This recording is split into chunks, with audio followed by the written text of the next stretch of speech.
പെട്ടെന്നൊരു എമർജൻസി ഉണ്ടായി കഴിഞ്ഞാൽ നിങ്ങൾക്ക് ഈ സേവിങ്സ് തീർച്ചയായിട്ടും ഉപകാരപ്പെടും.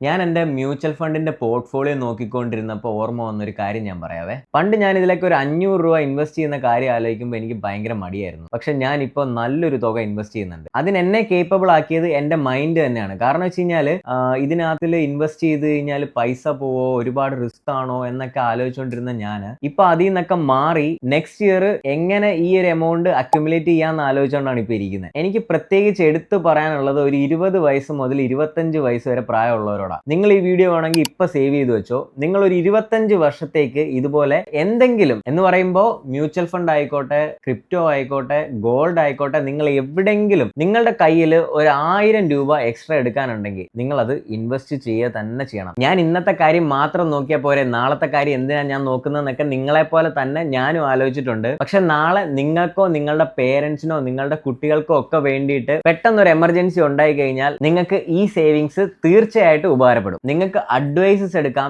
ചാറ്റ് GPT പോലുള്ള പല റിസോഴ്സസ് വെച്ചിട്ട് നിങ്ങൾക്ക് റിസർച്ചുകൾ നടത്താം. എന്നിട്ട് മാത്രം ഇൻവെസ്റ്റ് ചെയ്താൽ മതി. നിങ്ങൾക്ക് ബേസിക് ആയിട്ടുള്ള എന്തെങ്കിലും ഡൗട്ട്സ് കാര്യങ്ങളൊക്കെ ഉണ്ടെന്നുണ്ടെങ്കിൽ ഈ വീഡിയോയുടെ താഴെ ഒന്ന് കമന്റ് ചെയ്യാം. അല്ലാന്നുണ്ടെങ്കിൽ എനിക്ക് ഡയറക്റ്റ് ഇൻബോക്സ് ചെയ്യാം. എന്നെ കൊണ്ട് പറ്റുന്ന പോലെ എനിക്ക് അറിയാവുന്ന കാര്യങ്ങളാണെന്നുണ്ടെങ്കിൽ ഞാൻ നിങ്ങൾക്ക് പറഞ്ഞുതരാം. ഞാൻ ഈ പറഞ്ഞ കാര്യങ്ങളൊന്നും നിങ്ങൾക്ക് ഉപകാരപ്പെട്ടില്ല എന്നുണ്ടെങ്കിൽ നിങ്ങൾക്ക് ധൈര്യമായിട്ട് ഈ വീഡിയോയുടെ താഴെ വന്ന് തെറി വിളിക്കാവുന്നതാണ്. ഇപ്പോഴല്ല, ഫ്യൂച്ചറിൽ. അപ്പം ശരി.